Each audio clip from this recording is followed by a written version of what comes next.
ስለ ቫሪያብል ነው የምናወራ። ቫሪያብል ማለት ኮንቴነር ነው። በኋላ የምንጠቀመው ቫሉ የሚያስቀምጥልን ነው። ለምሳሌ አንድ መረጃ በኋላ የምትጠቀሙት መረጃ ማስቀመጥ ስትፈልጉ ቫሪያብልን የምታስቀምጡት። ስለዚህ ቫሪያብል ኮንቴነር ነው።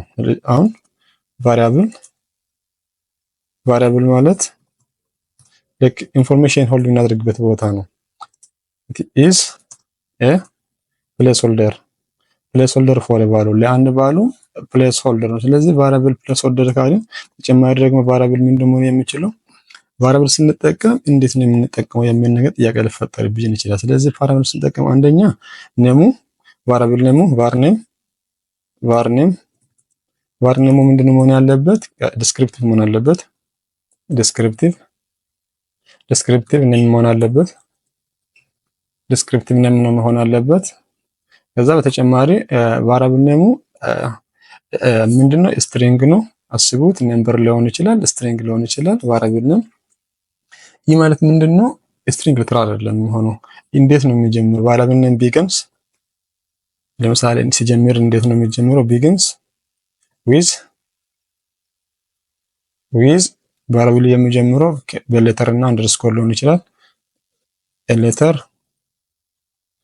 ኦር አንደርስኮር። ከዛ ውጭ መጀመር አልችል ቁጥር ብናስገባ አይቻልም። አንደርስኮር መጠቀም እንችላለን ማለት ነው። ከዛ ደግሞ ቫሪያብሉ በአንደርስኮር በቁጥር መጀመር ይችላል። ግን ኤንድ ዊዝ በነምበር በሌተር ነገር መጠቀም እንችላለን። ሌተር ነምበር ወይም አንደርስኮር መጠቀም እንችላለን፣ መጨመር እንችላለን። ውስጡ ላይ የፈለግነው ነገር መጠቀም እንችላለን። ይሄ ደግሞ ፕራክቲካሊ እናይ። ለምሳሌ ነም የሚል ቫሪያብል አስቡ። ይሄ ነገር መጀመሪያ በምንድን ነው? በካራክተር ነው የጀመረ። ካራክተር ስለሆነ ችግር አይፈጥረውም። ለምሳሌ ነም ብለን ጄምስ ለምሳሌ ኤጅ ለምሳሌ 22 ብዬ መጻፍ ይችላል። አሁንም ሁለተኛ ላይ ያስቀመጥነው ነገር ምንድነው? አንደርስኮር መጠቀም እንችላለን። አንደርስኮር ብለን ለምሳሌ ነም ስንል ምንም ችግር አይፈጥርም። ለምሳሌ ጄምስ ነው።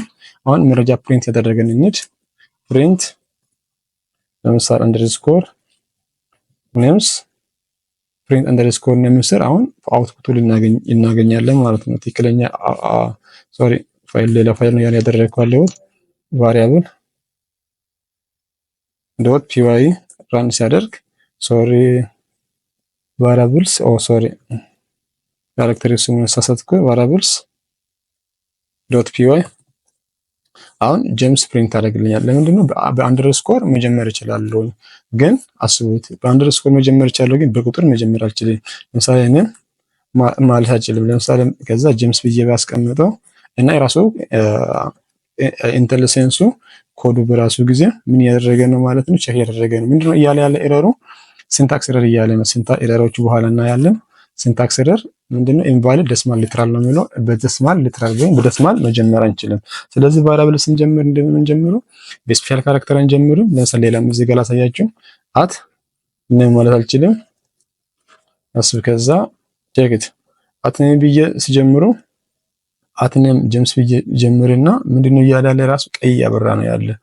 ቀይ እያበራ ነው። ስለዚህ በዚህ ላይ ያለ ዴኮሬተር ነው እንጂ አት የሚለው ሲምቦል ለምሳሌ እንደ ፓይተን ላይ ለዴኮሬተር ነው የምንጠቀመው። ስለዚህ እንደዚህ መጠቀም እንደማንችል ማወቅ አለባችሁ። የምንጠቀመው መጀመሪያ በካራክተር እና በአንደርስኮር መጀመር ይችላል። መጨረሻ ላይ ደግሞ ወደ መጨረሻ አካባቢ ምን መጨረስ እንችላለን። ለምሳሌ ኔም ዋን ብለን ጄምስ ማለት እንችላለን። አሱም ኔም ዋን ብለን ጄምስ ማለት እንችላለን።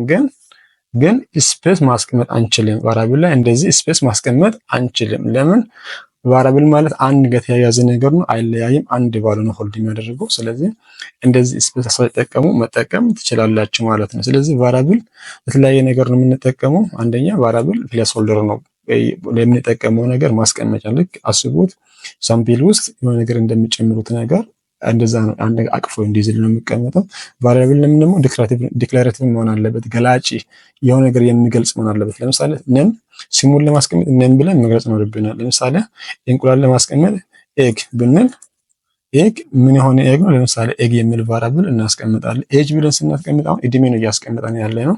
ለምሳሌ እነኚህ ነገሮች ሁሉ ማለት ነው ቫሪያብሉ ዲስክሪፕቲቭ መሆን አለበት፣ ገላጭ መሆን አለበት፣ የሆነ ነገር የሚገልጽ የራሱ ትርጉም ያለ ነገር መሆን አለበት እንጂ ዝም ብለን ማስገባት አንችልም። በቀጣይ ላይ ደግሞ ቫሪያብል ይሄን ያህል ካየን በኢንፑት ፋንክሽን ተመልሰን እንመጣለን።